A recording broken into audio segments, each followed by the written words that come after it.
ब्रह्म राक्षस, मिथ और रियलिटी। क्या आज भी होते हैं ब्रह्म राक्षस? क्या आपने भी सुनी है अपनी दादी और नानी से पीपल के पेड़ पर उल्टे लटके राक्षसों की कहानियां, जिन्हें सोचकर आज भी आप भयभीत हो जाते हैं रात में पीपल के पेड़ के पास से गुजरते हुए?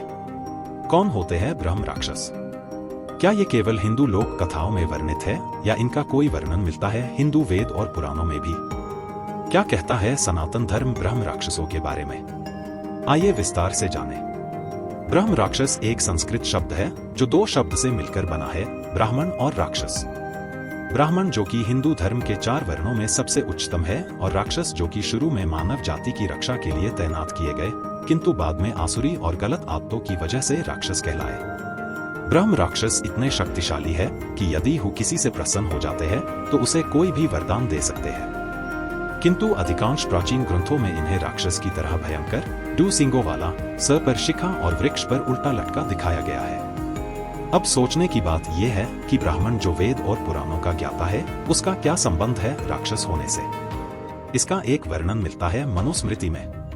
मनुस्मृति के अनुसार कोई ब्राह्मण अगर 4 वेदों, 18 पुराणों और सभी उपनिषदों का ज्ञाता हो, लेकिन अपने ज्ञान का गलत प्रयोग करता है या अधर्म के कार्यों में लिप्त रहता है, वो मृत्यु के बाद ब्रह्म राक्षस बन जाता है। आधुनिक समय के संदर्भ में ये हमें सिखाता है कि ज्ञान का सही उपयोग करना अत्यंत आवश्यक है। इसे कर्म और उसके फल की धारणा से जोड़कर भी देखा जा सकता है।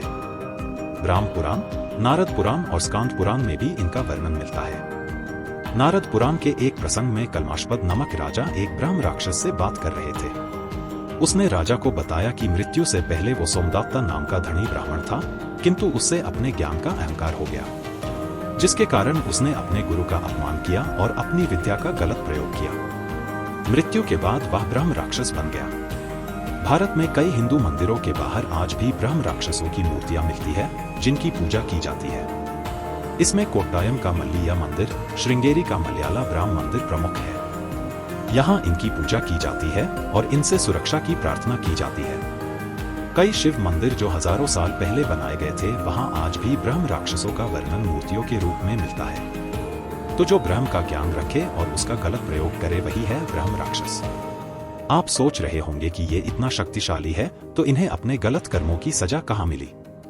परंतु एक ब्रह्म राक्षस सदैव अपनी मुक्ति के लिए व्याकुल रहता है और मोक्ष की प्राप्ति के लिए अग्नि में जलता रहता है। सारांश: ज्ञान अत्यंत जरूरी है, पर किसी भी लालच के कारण ज्ञान का गलत उपयोग आपको एक लंबे अंधकार भरे जीवन की ओर धकेल सकता है।